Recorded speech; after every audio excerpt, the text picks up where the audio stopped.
रोग जिसकी फैक्ट्री नहीं चल रही हो, फैक्ट्री में बार बार कुछ तकलीफ आ रही हो, गाड़ियां नहीं चल रही हो, 4 व्हीलर गाड़ियां ले रखी हैं, कभी ट्रक गड़बड़ हो रहा है, कभी ट्रक में ये हो रहा है, कभी गाड़ी में ये हो रहा है, कभी बस में ये हो रहा है। बस एक काम करना है, दुर्वा का थोड़ा सा भाग लेकर पानी के लोटे में उसको डालकर 5 अक्षत के दाने उसको पटक कर उस गाड़ी के अंदर उस कलश को रख दो, बस आधे घंटे के लिए, और उस पानी को चक्के के चारों तरफ डालते डालते जाइए दुर्वा के साथ में, तकलीफ नहीं देगा। फैक्ट्री का भी यही प्रमाण है। दुर्वा में वो अमृत तत्व छुपा है जिसका सुख आनंद दे जाता है। दुर्वा का क्रम ऐसा है कि हम भगवान को दुर्वा क्यों देते हैं, उसका कारण यह है कि मान लो हे परमात्मा, हे शंभु, हे गणेश, हे प्रभु नारायण, अगर मान लो मेरा एक रास्ता चलते चलते गांठ पड़ जाए, एक रास्ता मेरा बंद हो जाए, तो वहां से मेरे दूसरे रास्ते खोल देना। इसलिए दुर्वा भगवान को समर्पित करी जाती है। दुर्वा को समर्पित करने का क्रम ही यही है कि मेरे मार्ग खुल जाए, मेरी राह खुल जाए, मेरा मार्ग चारों तरफ खुलता चले। अमृत है ये, इसलिए नष्ट नहीं होती। यदि भगवान गणेश जी की पूजन और भगवान शंकर की पूजन दोनों जब शमी पत्र से करी जाती है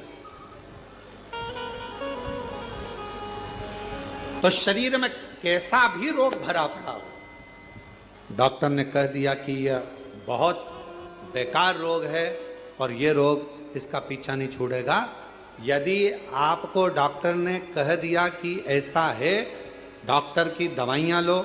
जांच कराओ, डॉक्टर को दिखाओ, रिपोर्ट लाओ, पर साथ में 7 स्थान बताए हैं जहां पर शमी पत्र को अगर चढ़ाते रहे तो वो रोग कितना भी बड़ा हो, आखिरी में वो रोग समाप्त हो ही जाता है। 7 स्थान बताए शमी पत्र। अब शमी पत्र के 7 स्थान तो बताएं, पर शमी पत्र की इतनी महत्वता क्यों है, मंदार की इतनी महत्वता क्यों है, गणेश जी की पूजन में, शिव जी की पूजन में इतनी महत्वता क्यों है? 7 स्थान पर शमी पत्र का वर्णन किया गया। 7 स्थान शिव महापुराण के वो 7 स्थान शिवलिंग के आप लोग देखेंगे, दर्शन करेंगे। ये मानकर चलिए ये जलाधारी है, ये जहां से जल बहता है वो स्थान है, ये शिवलिंग है। समझ में आ रहा है सबको? ये शिवलिंग, ये जलाधारी, ये जल बहता है वो स्थान, बीच में अशोक सुंदरी का स्थान, गणेश जी कार्तिकेय जी का स्थान, माँ जगत जननी का हस्तकमल, शिवलिंग, ऊपर जलाधारी में जया, विषहरा, शामली बारी, दौतली, 7 स्थान बताए। पहला स्थान अशोक सुंदरी का स्थान, द्वितीय स्थान भगवान श्री गणेश जी महाराज का स्थान, जहां गणेश जी का स्थान है सीधे भाग में उस स्थान। तृतीय स्थान मां पार्वती जी का हस्तकमल। चतुर्थ स्थान भगवान शंकर का शिवलिंग। चौथा स्थान। 5वां स्थान नंदी का उठा हुआ चरण, जो नंदी का पांव उठा हुआ रहता है एक आगे वाला, 5वां स्थान। और 2 शमी पत्र भगवान शंकर के सम्मुख में से अपनी कामना कर 3 बार पंचाक्षर मंत्र का या श्री शिवाय नमस्तुभ्यम का स्मरण कर वो शमी पत्र भगवान शंकर के शिवलिंग पर फिर समर्पित कर दिया जाए। अगर ये 7 शमी पत्र समर्पित कर एक बेलपत्र शिव जी को समर्पित करा जाता है तो धीरे धीरे कैसा भी बड़े से बड़ा रोग हो वो धीरे धीरे कटना प्रारंभ हो जाता है।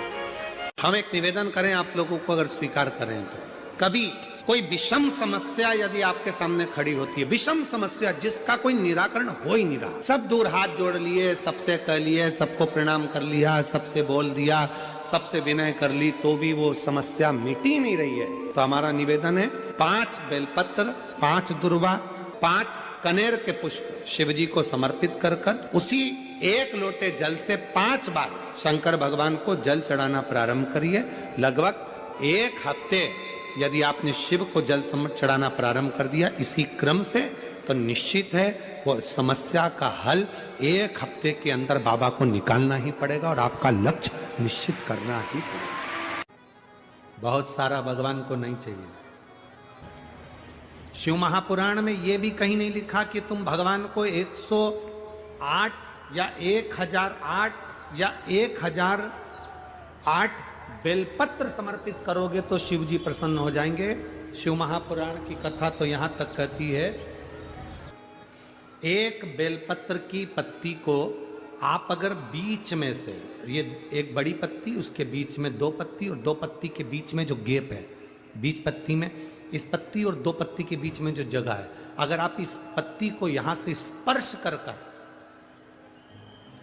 इस पत्ती को यहां से स्पर्श कर कर शंकर भगवान के शिवलिंग पर अगर आप श्री शिवाय नमस्तुभ्यम कहकर,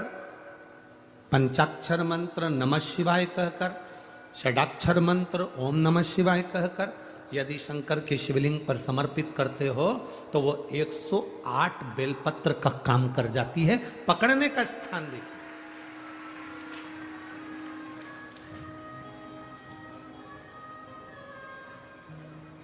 ये स्थान की बड़ी मूलता है, जो थोड़ा सा समझेंगे अपन, थोड़ा ध्यान देंगे तो ये जो स्थान है ये बड़ा मूल माना गया। बेलपत्री की बड़ी पत्ती, नीचे की 2 पत्ती, उसके बीच में जो खाली डंडी जो दिख रही है, इसको अगर पकड़कर बेलपत्र समर्पित कर रहे हैं तो 108 बेलपत्र के बराबर हमें फल प्राप्त हो रहा, 100 फल प्राप्त हो रहा, 108 बेलपत्र। और समझिएगा, मान लो आपके पास में ना पीला चंदन है, ना लाल चंदन है, ना अक्षत है, ना पुष्प है, ना कोई सामग्री है, ना दिया है लगाने के लिए। शंकर जी के मंदिर में लोटा भर के जल लेकर गए हो, आज तुम्हारे पास में हो सकता है जल भी नहीं है, लोटा भी नहीं है, तो जिस शंकर जी का दर्शन करने गए हो उन्हीं की बेलपत्र को उठाओ और बेलपत्र को उठाने के बाद पहले अपने हथेली पर रखो,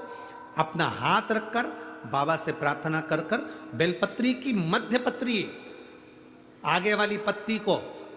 पकड़कर अगर वो बेलपत्र हम शिव जी को समर्पित करते हैं तो हमारा पीला चंदन, लाल चंदन, दिया सब बाबा को समर्पित हो जाता है उस बेलपत्री में। एक बेलपत्री का सुख हमारे जीवन का एक आनंद दे देता है।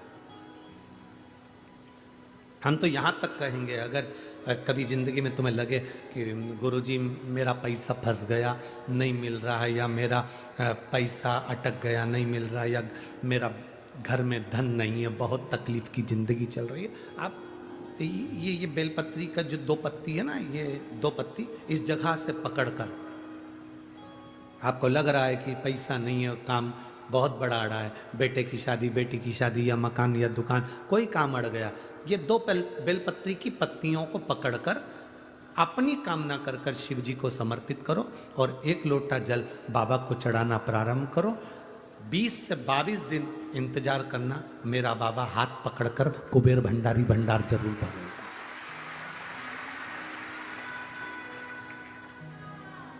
दो पत्ती को पकड़कर, लोग कहते हैं ब्रह्मा विष्णु महेश हैं बेलपत्री में, शिव जी के 3 नेत्र हैं बेलपत्री में,